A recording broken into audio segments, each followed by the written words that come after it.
上集咧就請咗阿成咧就分享咗佢爸爸臨終嘅時候咧遇到嘅不愉快事情。咁今集咧就請咗個兩父子嘅老師 Alice 咧上嚟講下佢點樣幫啲臨終者行埋最後一程。咁啊叫晒所有同修 send energy 啦。除咗 send energy 咧，嗰日就同佢做咗一個儀式，前後嘅，因為呢個儀式咧要係成件事好圓滿嘅，要佢聽經聽足夠3個鐘以上，咁先至可以做到完成嘅儀式。嗰個就係一個破蛙嘅儀式。其實成日都要面對死亡，咁死亡對於 Alice 嚟講有啲咩意義呢？其實係一個好寶貴嘅經歷，俾在世嘅人學珍惜，同埋俾離開嘅人咧去進入另一段旅程。傾多兩傾，原來 Alice 曾經有 NDE， 即係瀕死經驗。我係喺個廁所度，我諗成晚坐喺度昏迷咗，跟住去到突然間窒息嗰刻，我就 feel 到好唞唔到氣，咁然之後就先至醒嘅嗰刻。如果俾你有瀕死經驗，當刻你會選擇去定係留？你唔好去決定，因為如果我決定我一定要生㗎，你要救我，咁嗰下嗰個能量就會好低嘅，因為個 ego 出咗嚟。佢仲分享咗點解無端端會情緒低落。久唔久咧就會有啲能量咧攻入去人嘅能量場入邊，咁喺度干擾緊大家嘅神識啦，嗰個精神意志啊。咁可以點啊？所以你最保護到自己嘅就將自己嘅頻率調校到同宇宙同頻。可以點調啊？咁你就睇到最尾啦。Hey, what time is it? 加入會員頻道有咩着數？就係可以聽到嘉賓更多有趣又秘密嘅分享，仲有我會分享一啲生活上有所體悟嘅經歷。當然唔少得大家都好喜歡嘅 Tiffany 啦，佢喺會員頻道講咗好多關於外星人同埋 UFO 嘅資訊㗎。快啲加入覺醒家族成為會員，咁你就可以不斷提升你嘅靈性敏感度啦。喂 Alice， 你好 Wellen。咁啊，我哋啱啱就同阿成傾完啦，即係佢爸爸就喺個幾月前就走咗，係咁啊成個過程啦，咁又見到有啲唔妥當嘅事情啦，咁啊同埋我知道阿成係你學生啦，咁佢喺爸爸臨走嗰時咧就即係運用 energy 呢樣嘢啦，或者佢個修行嗰啲各樣嘅佢識嘅嘢啦，就喺嗰個過程嗰度就令到件事好似好咗啲。咁我又知道你咧。就其實好多你啲學生又好，或者朋友咧，屋企人走嗰時咧，你都會去幫手。好幸運地，就係好多時候去到呢啲位，都會可以協助嗰個家人啦，去度過呢個 moment 啦。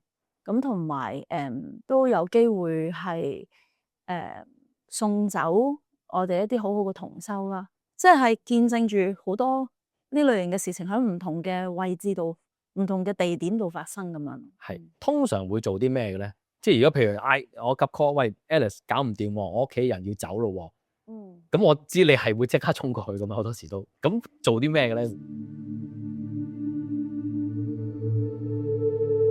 能量啦，第一樣嘢係即係叫所有同修，咁我哋有幾百人一齊，咁就 send energy 啦。咁同埋我會 call Lama 啦，有一個好好嘅朋友，佢4歲幾開始就已經做僧人啦，咁所以佢個終生職業就係念經啊。咁所以就叫佢幫手念經啦，同埋睇下佢當其時嘅情況咯，即係有啲係慢性，有啲急性嘅，咁有啲係仲有啲課題真係需要喺最後嘅階段去處理嘅，因應嘅唔同人嘅需要，咁去面見啦。係啦。咁有陣時都要睇佢哋嘅家人接唔接受啦。咁有啲係同修就好容易嘅。係啊，如果佢唔係信佛教咁樣，你念經拉埋講緊係啲念佛經啦。係。咁如果佢信耶穌嗰啲咁點搞咧？都有試過咧，係即係隔住嘅，即係可能朋友嘅朋友。咁佢基督教嘅，咁其實佢就 call 晒所有識 energy 嘅人幫手，臨尾去 send energy 俾佢啦。咁但係真係會有個狀態係對方冇 consent 你，或者佢唔相信咧，其實個能量係入唔到去，冇辦法就喺個環境度調頻咯。咁因為其實個病者佢有權去選擇佢接唔接收能量噶嘛，即係佢個生命體係可以有得揀。所以如果佢自己本身係個宗教信仰，佢唔想接收佢認為即係唔想要嘅能量，咁佢就會接收唔到嘅。其實係咁，佢唔想佢都應該都唔會揾你啦。係啊，不過有陣時係佢哋啲家人。係想你幫手咁樣。係啦，咁如果呢啲咧，咁單向嘅，咁可以做啲咩咧？都淨係可以 send energy 嘅。係啊，同埋睇下會有啲咩課題啦，叫佢哋啲家人即係臣服晒先啦。即係希望嗰個臣服嘅共振可以幫到嗰個病人。你講緊個病人嘅課題。係啦，即係譬如你見到個病人課題，好多時候都係家族課題。係。咁佢除咗佢，仲有其他家族嘅成員係持份者。嚇。咁佢哋就自己去臣服咗佢哋自己嘅課題先，希望嗰個轉化嘅嗰個共振，因為你臣服完就會提升咗個格局，就會將個能量轉化去一個更高維度，希望可以共振翻轉頭。你講嗰個課題係咪即係其實理解係放唔低嘅嘢？係啦，未放下嘅嘢啦，或者執着啦，或者係啲人生你要去 investigate 要研究嘅一啲課題。即係譬如我哋認為嘅負面，或者我哋認為嘅一啲低潮，或者一啲我哋唔順暢嘅啲情況或者人性啦，其實好多時候喺個靈魂層面上係我哋要去經歷嘅一啲嘢，我哋點樣去深入去研究、去探討、感受、體驗，跟住佢會好自然地放下嘅。嗰個成個臣服嘅過程咧，係一個靈魂嚟呢度經歷嘅一個學習嘅過程。嗱，我頭先就問係單向啦，即係譬如嗰啲即係幫唔到手嗰啲啦。咁如果真係幫到手嘅，好 welcome 嘅，可以兜口兜面，即係個臨終者又未走，又唔係未走，係未昏迷，做好清醒嘅時候咧，如果對答上可以，你會做啲咩？同佢講啲咩？我哋真係有試過，其實而家仲在生嘅。即係有即係做咗一次，跟住而家冇事。因為我哋持續地半年不斷去醫院度探望 send energy 去探討佢個課題，叫佢臣服。一路嘅過程咁，佢都有聽啦，同埋教佢自己點樣去調節自己嘅頻率。咁然之後佢後尾佢真係成功地出到院，而家仲在生嘅。哇，咁正啊！係啦，咁你話送走嘅都有，係啦。咁譬如話佢真係臨終前佢有一啲課題，佢真係過唔到，即係佢真係唔願意去過，咁都知道其實對於佢嚟講艱難嘅。譬如話有啲 case 嘅係好多人都唔中意住醫院，咁所以佢點都唔想喺醫院嗰度逗留，咁就諗盡任何方法咧都唔去醫院。咁所以到佢去醫院嘅時候，佢已經係好 worse 啦。咁所以變咗喺嗰啲咁嘅情況底下，佢要去面對佢自己，可能真係明明可能有得解決，會變咗冇得解決。咁變成就會有，即係你只可以就係陪伴住佢啦 ，send energy 俾佢啦，等佢冇咁難受，等佢減輕啲痛苦啦。因為如果能量高頻嘅話咧，其實痛呢一樣嘢佢係可以 overcome 到嘅。同埋如果佢願意面對課題咧，當你去到一個超自然嘅狀態咧，咁佢嗰個痛係會減輕嘅。即係譬如頭先你同阿成溝通啦，佢爸爸嘅 case 都係有啲似呢個狀況，佢其實已經好辛苦噶，因為有啲嘢可能即係我事後有講翻俾阿成聽嘅，就係佢爸爸。響大半年前，其實佢爸爸已經有話俾我聽，佢好唔舒服，佢有狀況。係啦，但係佢千叮萬囑唔可以同佢個仔講。爸爸都係你學生。係冇錯。咁但係喺咁嘅情況底下咧，我唔可以當冇事發生嘅。咁所以嗰陣時咧，佢又叫我唔好同個仔講嘅時候，我就用咗另外一個方法同佢個仔講，就喂，你係要關心下你爸喎，你都要多啲去了解下佢平時嘅生活喎，佢睇下佢而家情況。我用咗另外一個方式去同阿成講，所以嗰陣時佢哋多咗連結嘅。咁佢爸爸嗰陣時係有個心願希望可以飲到佢仔仔嗰餐，但係佢睇到佢自己情況，佢驚佢自己去唔到。咁但係其實我就同佢講，我話唔係喎，你可以落念啦。其實你落念發願去同個天講，佢可能會俾你嘅咁。點知佢真係去到佢個仔嗰餐。咁嗰日都見到佢，係啦。咁佢亦都係好開心。佢話：哇！我已經冇所求啦，即係你覺得佢係成世人嘅願望已經達成。咁即係最近嘅事嘅啫喎，係嘛？即係你結咗婚，我嘅恭喜晒。係啦。即係爸爸走之前都可以飲到嗰餐 OK。係啦，飲完嗰餐其實已經，我覺得佢係心中有數噶啦。其實佢入院之前，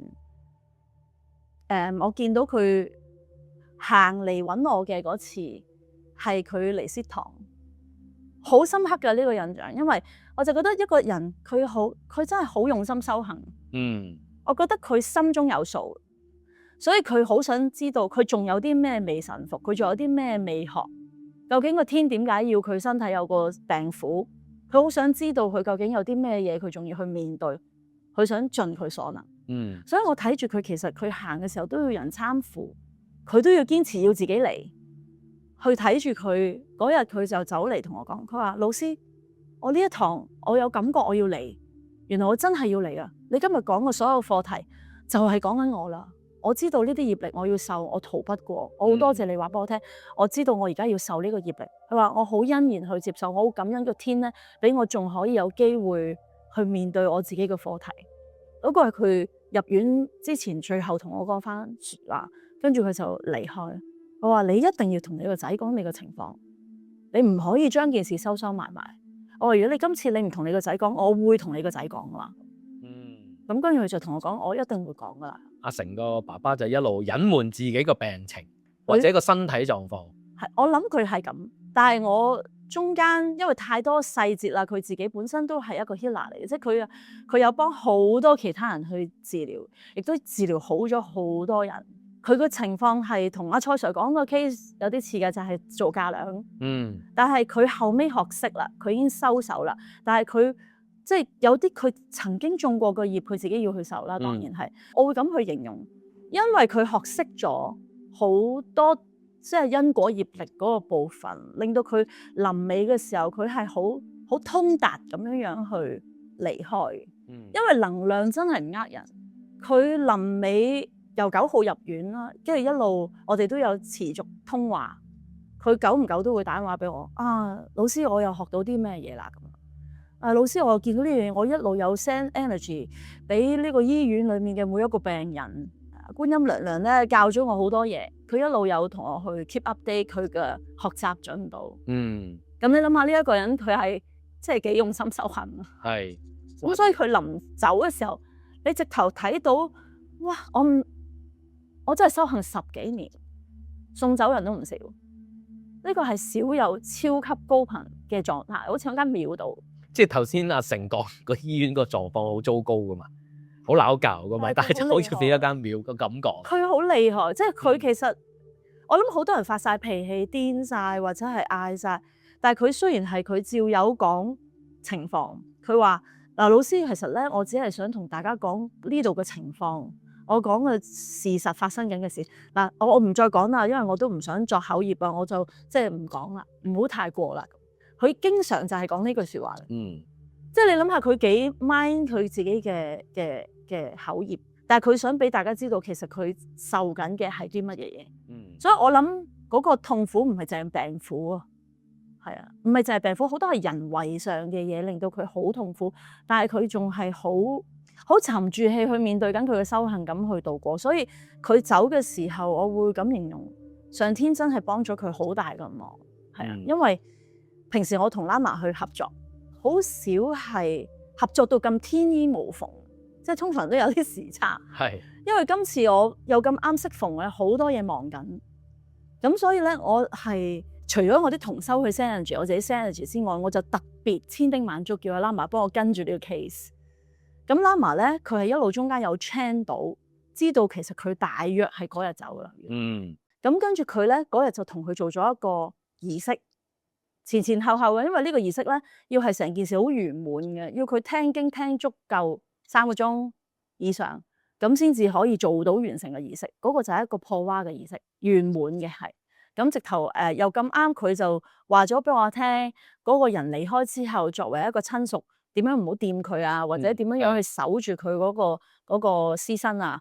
咁盡可能俾佢長啲時間咧，大家都唔好觸摸佢嘅情況底下，等佢自己去慢慢離開咁同埋提醒佢喺個天靈蓋嗰度走。咁所以成件事都做晒，而咁巧，因為我唔知佢做緊儀式，因為就係太忙，溝通唔到，咁我淨係忙於點樣去到醫院探佢。咁阿成咧就 channel 啦，佢好醒地已經俾晒啲經文，佢爸爸一路無間斷咁聽。通常好少無間斷咁聽嘅喎，佢又 channel 到喎，即係俾佢爸爸無間斷咁聽，所以其實好圓滿地做足晒成個事前事後嘅儀式，所以我真係見證住，哇！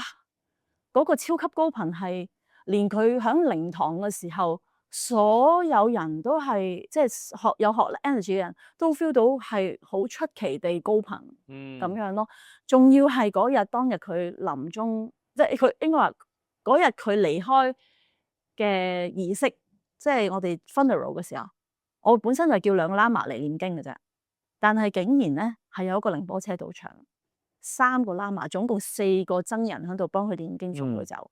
咁我喺度諗一個人要幾大嘅福報先至可以係唔係叫嚟嘅喎？係自動嚟嘅，幫佢去念經送佢走咧？咁所以喺整個過程，我見到都係有即係成功嘅例子，就係一係佢就係在生可以繼續修行，或者佢離開咗，但係去一個更好嘅旅程。呢兩樣嘢我都會稱之為成功嘅例子，就係佢點樣係有足夠嘅能量同埋足夠嘅福報離開。係咁，因為呢個佢有收啦。係咁，但係我頭先聽你成個過程就係個儀式嗰度好似好緊要喎。你行嗰個就係西藏密宗啦，即係破瓦啊嘛，即係有佛教儀式啦。咁有啲人可能基督教儀式。咁其實好多即係朋友嗰啲親人離世未必有儀式。係啊。咁但係我咁聽好似有啲儀式或者你臨終前有啲嘢做，好似係好緊要。冇錯，我試過有一次係有個 client 佢係佢專登飛嚟香港送佢媽媽最後一程。佢媽媽係年紀好大，其實大家都係守咗好耐，都知道佢差唔多噶啦咁。但係佢見佢媽咪拖咗好幾日，咁佢又昏迷，佢又唔走。咁但係點咧？嗰個狀態，咁大家都喺度即係等緊。咁佢就揾我，佢就話：你可唔可以幫我送我媽媽走啊？因為知道佢其實要離開㗎啦。咁因為佢自己都有啲靈感力嘅。哇！呢個 case 又唔同阿成嗰個 case。唔同呢個。佢呢個直頭係佢要離開。係啦。你真係要送佢走。係要送佢，而唔係拖住佢喎。係啦。係啊，因為我哋頭先同阿成嗰個有探討過，有盡救得就救啊嘛。係。但係而家呢啲 case 又係唔係救得就救嗰個位㗎咯喎。佢醫護冇嘢好做，但係佢媽媽就一直昏迷。而其實佢個身體一路其實好虛弱㗎啦，已經。咁就成所有好多屋企人就已經係世界各地咁嚟。咁但係佢嘅情形係冇力走，即係唔夠 energy 走。咁佢就係冇宗教信仰，亦都冇特別嘅嘢。咁所以佢喺個社交媒體嗰度揾到我，咁就叫我可唔可以幫佢咁樣。咁然之後當其時其實都係變心啊，因為真心講，我哋係修行，但係我唔係神，所以我只可以係當其時當下收到啲咩 calling 盡量做，維持超然嘅狀態，最高頻咁樣俾佢哋成家人，包括嗰個病者都有能量去佢要去嘅地方，留又好，走又好，仲係睇下佢個成個人嘅格局同福報，同埋當其時嗰個狀況。咁啊叫晒所有同修 energy 啦。咁然之後去到個當其時嘅實況，就喺佢啲病床嗰啲位置 set 好咗一啲能量高頻嘅嘢啦，無論係精油啊、水晶啊、能量啊，幫佢去維持個 energy 啦，跟住同佢嘅身體各部分溝通啦，然之後同佢嘅指導靈啦，你可以我哋叫做天魂啦，咁就去溝通其實佢嘅意願啦，就知道其實佢真係要離開嘅，不過佢真係唔夠 energy， 咁我哋就知道哦，咁個唔夠 energy 嗰個位喺邊度啊？咁佢有講哦，原來有一啲課題就係叫佢哋屋企人唔好咁掛心，唔好掛住，即係掛住勾住佢走唔到。咁跟住就同咗佢屋企人講啊，其實你哋放心啦，你媽媽嘅情況好好啊。咁其實大家都可以放手啦，都想你哋即係開心。其實媽媽最想你哋開心。跟住佢嘅在世嘅家人轉化咗，即係放心啦。其實係啦，開心好緊要。原來佢媽媽最想佢哋臨尾唔係咁傷心。咁跟住佢哋釋懷咗之後，佢媽媽就離開咗。咁聽即係阿媽媽嗰個狀態已經係喺一個五維狀態溝通噶咯，佢已經係 sense 到晒係嘛屋企人所有嗰個心情狀態係點樣啊？係因為個靈魂嚟呢度同呢一家人來往，一定係佢有佢個靈魂需要嘅使命。咁佢做完定係未做完，或者佢仲爭啲乜嘢？佢自己去到嗰啲 moment 咧，係心中有數噶。但係佢溝通唔到出嚟啊嘛，但係佢個能量個頻率出晒嚟噶啦，佢係好高頻嘅，只不過就係話佢未夠力走啊。我哋講即係能量高頻同嗰個力係另外一樣嘢嚟嘅，即係譬如話佢喺在世，佢同佢家人係需要有一個連結，或者係需要有一個能量嘅終結，即係都有一個力係會令到件事圓滿啦，it's a full stop 咁先走得。連結同終結嗰個結。係啊，佢有個嚟嘅目的，佢都好想，喂，我行咗一世人啦，都走得唔錯啊，我都想呢個位都圓滿埋，咁嗰個部分，所以我自己嘅感應係，其實根本就係佢 calling 佢嘅親人，有一個比較靈力高嘅，收到信息，所以揾人幫手先揾到我，咁然之後我就去幫佢去解讀佢個狀況，跟住就好快，佢有能量就走。所以其實你 feel 到佢走咧，成個病房係好光嘅。所以都好感恩。有陣時臨終啦，或者生命嘅終結，或者所謂嘅死亡啦，其實係一個好寶貴嘅經歷，係啦，俾在世嘅人學珍惜，同埋俾離開嘅人咧去進入另一段旅程。臨終嘅過程，但無論短定係長，其實係一個生命入邊同埋多個生命裏面至關重要嘅一個部分。嗰個至關重要係，即係如果你能夠把握得好嘅話咧，係幫助嗰個亡者咧，真係個靈魂升呢嚟嘅。即係好似今次阿成爸爸個 case 啦，佢臨終嘅時候見過嘅好多同修啦，我哋嗰晚啦，我哋係第二日已經 call 晒佢哋出嚟，大家圍埋一齊去用心去睇清楚呢個亡者佢嘅離開，究竟佢帶俾我哋嘅係一個乜嘢嘅學習，咩嘅信息，佢想我哋明白咩道理，轉化啲乜嘢嘢。咁我哋係大家集體將自己入邊需要臣服嘅嘢攤開晒佢，高透明度咁去，唔 take it personal 嘅。去將佢變成好似人類嘅一個集體嘅課題共業，我哋點樣協助大家一齊轉化？我哋就攤開晒所有嘅裏面內在同埋外面見到嘅景，去溝通，去參悟究竟裏面需要我哋學習嘅咩課題。所以我會話嗰個功德咧係未完嘅，但算嗰個亡者離開，如果在生嘅人願意用心去睇清楚呢一個人佢個一世人帶緊一啲咩學習俾自己，而我哋願意真係用心去學習，係對呢一個亡者係一個好大嘅能量加持嚟嘅。咁今次都真係一件好圓滿嘅經歷嚟嘅。係我其實咧，你講頭先呢一大段嘢之前咧，我已經係想問你經歷咗咁多，你點樣睇死亡呢樣嘢？即係佢已經 channel 到我個問題喺個心字，即係我唔使問出口。咁講多少少啦，即係你處理咗咁多關於死亡嘅 case 啦、人哋啦、別人啦，咁你自己而家係點睇死亡咧？頭先嗱，即係你講咗一個好 general， 大家點樣面對死亡？其實因為我處理過我自己嘅死亡，所以我好明白究竟點樣去處理死亡嗰刻。當我處理我自己係窒息死亡嗰刻，我問我自己裏面內在嘅天魂，即係所謂嘅指導靈魂啦。我其實真係覺得無悔啦。如果你覺得呢刻鐘你要了結我嘅話，我真係好感恩，好感恩你一直嘅陪伴。但係如果你真係覺得我應該要留低嘅話，我都 welcome 你留低我呢樣嘢，我會同你好好咁拍住上。所以其實呢一刻鐘，我唔知道我係生定係死，但係我盡可能我都想連結住你，咁跟住感受到個身體開始呼吸翻，開始喐動翻，但係全身好痛啊，頭都爆炸噶，咁跟住就可以有翻個力，慢慢叫躝響個地下度，然之後慢慢躝響上張床度，已經冇晒力氣。你係咩事？我係響個廁所度，我諗成晚係坐響度昏迷咗，跟住去到突然間窒息嗰刻，我就 feel 到好唞唔到氣，咁然之後就先至醒嘅嗰刻，窒息嗰刻先至有個清醒，知道自己咦發生咗啲嘢咁樣。呢個係你學 energy 之前？唔係，係學 energy 之後。係啦，咁嗯所以我先至識處理啫嘛。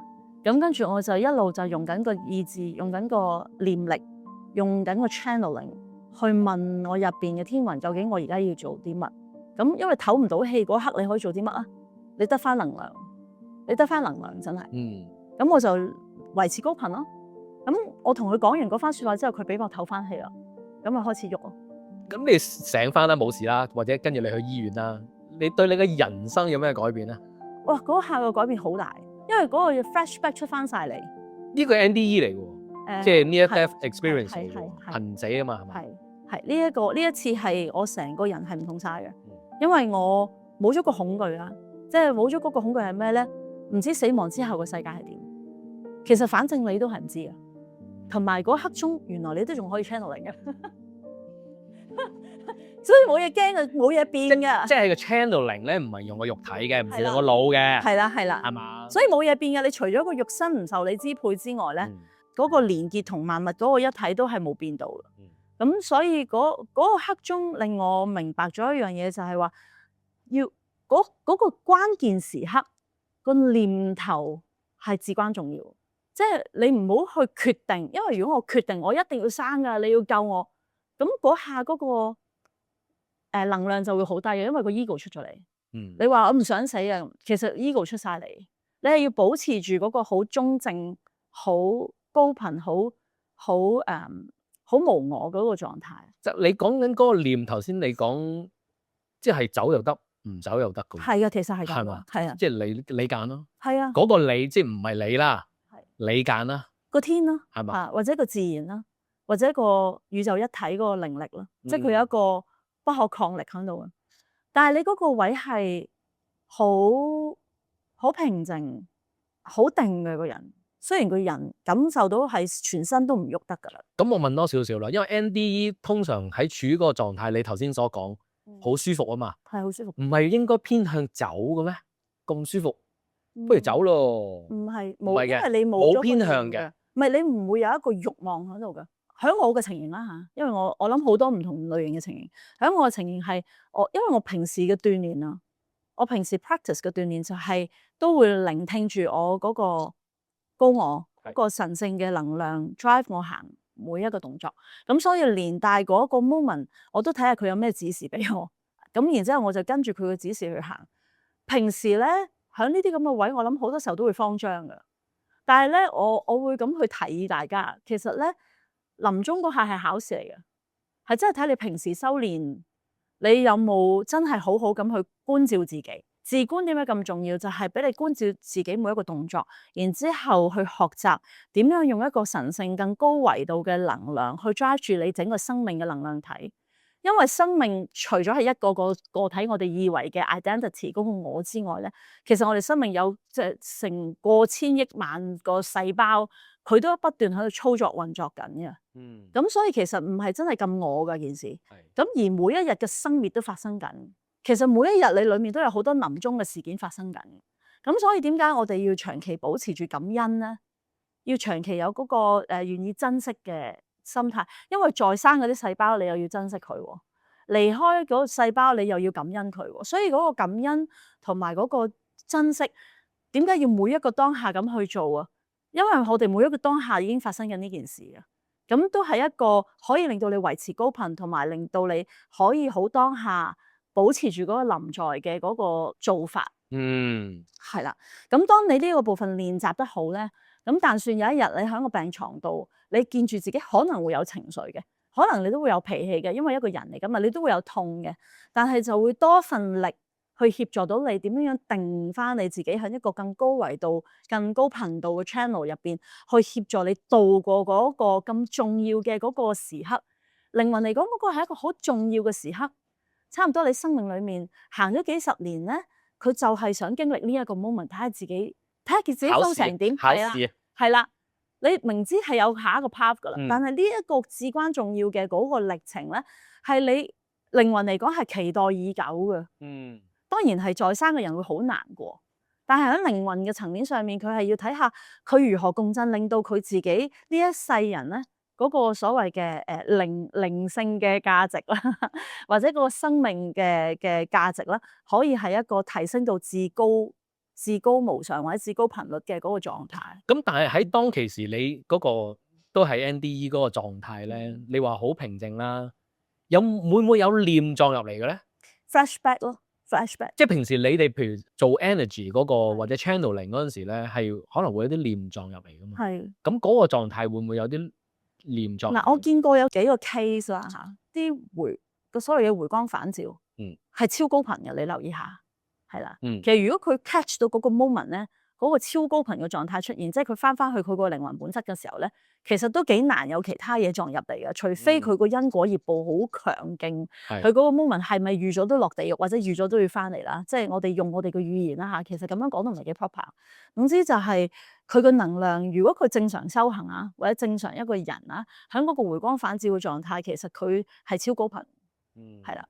咁所以嗰陣時咧，佢係會有最後嘅課程俾你嘅，即係喺我自己經歷上，佢會不斷 flashback 你嘅家人啊，你嘅親人啊，你自己譬如對住啲即係你嘅工作啊，或者你呢一生人啊，你對你自己啊，佢好多嘢翻晒嚟俾你睇，好高速添。我點解咁問咧？因為嗱呢個就係你喺嗰個狀態啦。頭先我哋 off mic 咧，你咪同我講話前排 David Wilcock 啊拜拜咗啦。你話有個念作入嚟啊嘛。哦，係啊。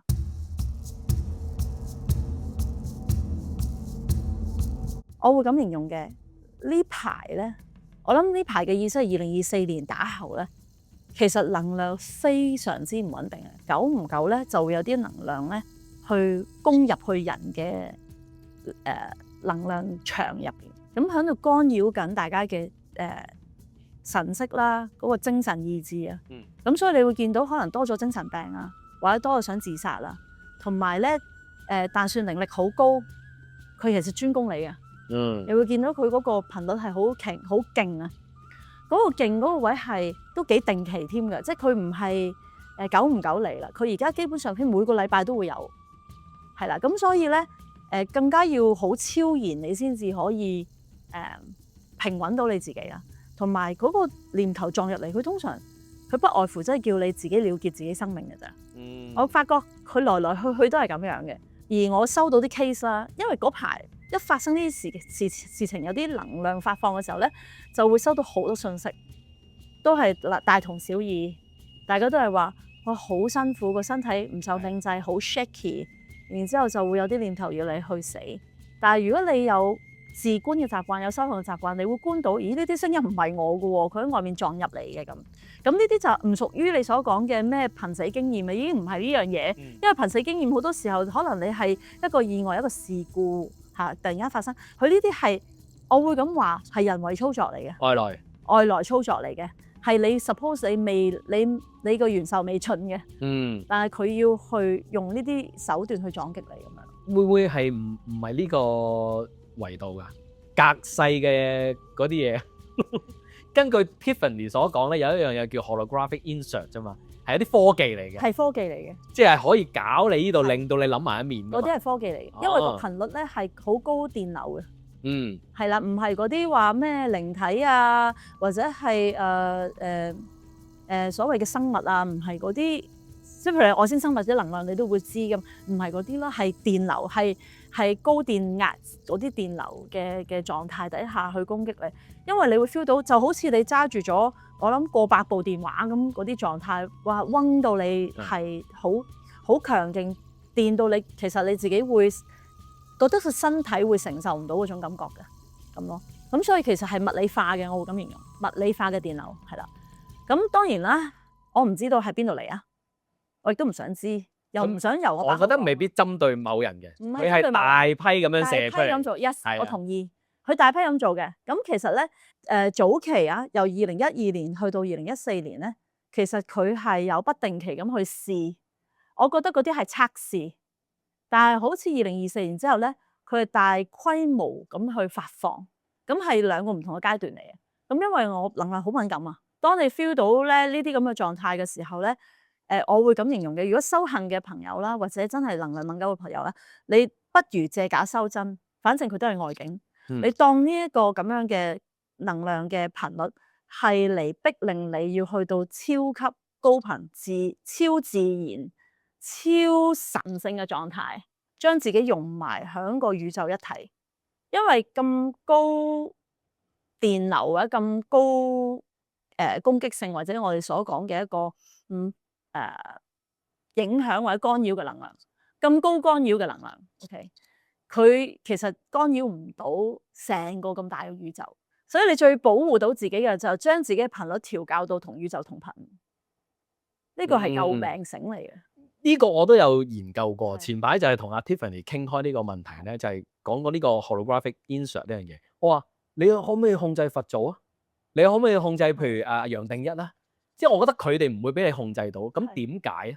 就係因為佢有修咯，佢有修行，佢嗰個心智或者係嗰個力量係強到你講緊嗰啲係科技都係人間嘢啫。冇錯，科技人間嘢去搞一個人嗰個心智，但係我人個心智可以透過修行去鍛鍊到好勁嘅。一定會。同埋我咁形容啦，其實佢想 drag down 你，咁你冇被 drag down 就得㗎。但係佢 drag down 你通常有幾個症狀：一你覺得好辛苦，然之後你覺得好痛、好討厭，係咪？或者你開始有啲情緒，厭世變係啦，搞到你。佢就會咁樣慢慢一步一步拉你落去，或者做咩攻擊我 ？Why me？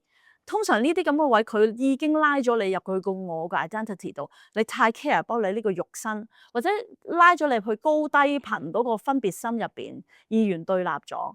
咁呢啲已經係變相佢可以任佢魚肉啦，因為佢已經跌入二元啊嘛。甚至係佢搞到嗰個人自己了斷自己就可以㗎啦，因為你跌咗入二元，就已經佢可以做任何嘢㗎啦。所以咧，我哋維持離開嗰個二元嘅狀態，去嗰個一體嘅狀態。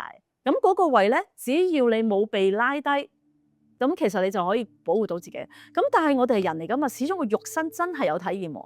咁所以我哋要維持呢一個喺一個一體自然宇宙嗰個狀態，去望住呢一個細胞嗱，當個人係其中一粒細胞，去望住呢一粒細胞，佢有呢啲咁樣嘅被共振嗰個經歷喎。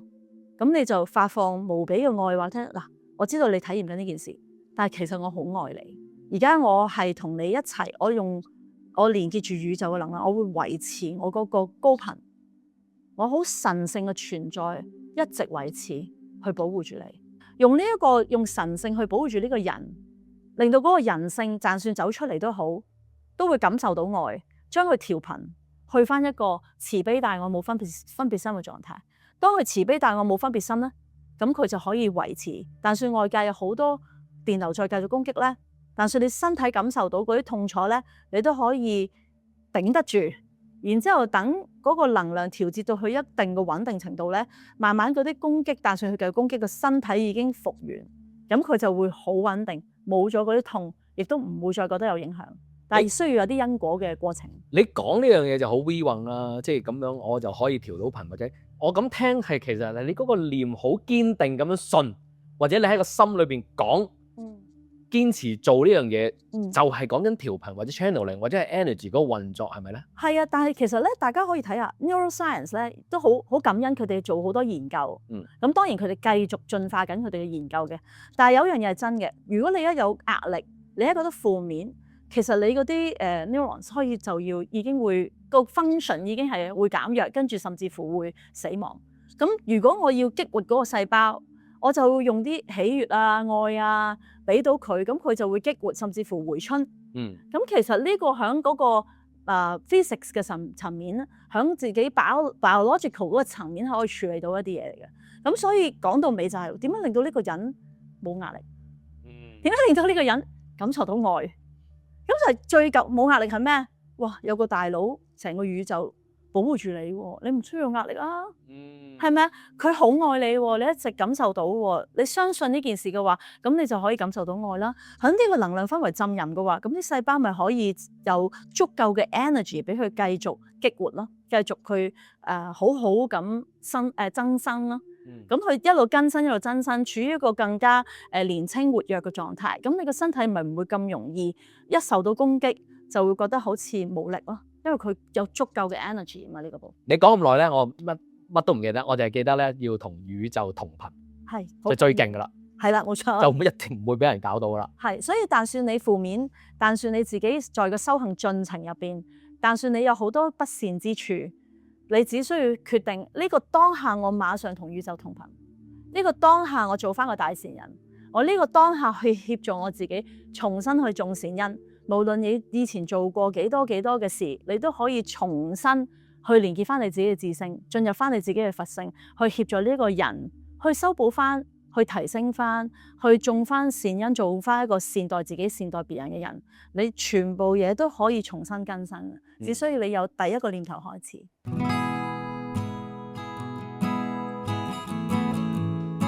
所以對於處理臨終即係病者啦，或者親友咧，即係個念好緊要咯，即係好緊要，同埋個念唔係淨係對病者，係點樣維持整個能量場譬如房間嘅能量場啦，隔離嘅病友嘅能量場啦，醫生嘅能量場啦，醫護嘅能量場啦，自己家族所有成員，但算你冇出席嘅人嘅能量場啦，同佢有關聯嘅人所有人嘅能量場啦，你係會真係滋養到呢個病人嘅。如果你能量場處於高頻，同埋我會奉勸啲醫護，其實人真係有因果業力，有因果業報。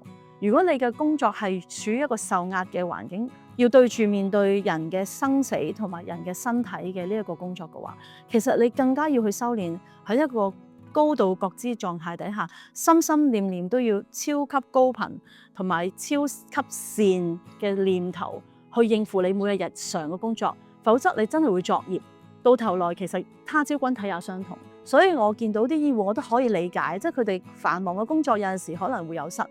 但係你冇諗過，你每一句説話真係可能會攞人命，亦都可以係救人命。咁其實我哋面對住病嗰個狀態或者嗰啲事件，反正其實大家都要體驗。你嗰句説話嘅溝通，究竟點樣去協助在生嘅，或者亡者，或者係佢個家屬仲喺度嘅，或者係病者？點樣令到每一個人佢都處於一個高頻嘅狀態？就係其實你嗰個角色裏面，你在其位必須恰如其分。真正一個人嘅健康唔係淨係醫好個病，仲包括所有身心靈嘅健康。所以如果我哋為咗要醫好身體嘅健康，而忘記咗我哋心理狀況、精神狀況，或者我個靈魂嘅狀態，或者個能量場嘅話，咁究竟係唔係健康咧？我諗我哋值得去反思呢件事。咁所以因果係啦，呢個世界真係有因果。唔係啊，即使嗰啲病者要走咧，咁都可以走得開心啲啊。係啊，係嘛？唔係聽住啲唔好聽嘅説話而走啊。同埋你係專業啊嘛，你日日都喺度面對住咁多病人、咁多家屬嘅時候，嗰個第一次入嚟嘅醫院或者好少入嚟醫院嘅家屬或者病人，佢會聽到你個説話就當係金句噶啦，放到好大好大嘅。所以你每一句説話要慎言，同埋要正面啲。即但算同一件事，可能其實你冇救噶啦，同其實不如你可以向正面嗰方向諗，去呼吸下新鮮嘅空氣，感受下你自己呢一刻鐘同陽光之間連結，同你家人好好溝通。喂，你提醒佢都好好啊，好過你一句同佢講話其實我唔搶救噶啦。其實你冇得救，咁件事係爭好遠，但係反正其實你都要做呢件事嘅話，不如做得好啲咯。係啊，好啊，醫術唔高明唔緊要，最緊要多啲關心，同埋要真善，即係你要係一個好人啊！醫術唔高明唔緊要，但係你必須要係一個善良嘅人。OK，thank you，Alice，拜拜。使用接地產品有咩好處？就係可以改善睡眠質素，減少某啲炎症，促進血液循環，舒緩肌肉關節嘅疼痛，同埋維持心臟嘅健康。快啲去 Yours 睇下有啲咩接地產品可以幫你改善健康。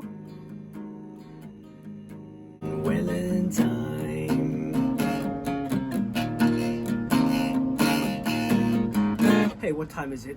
You know it's Willen time.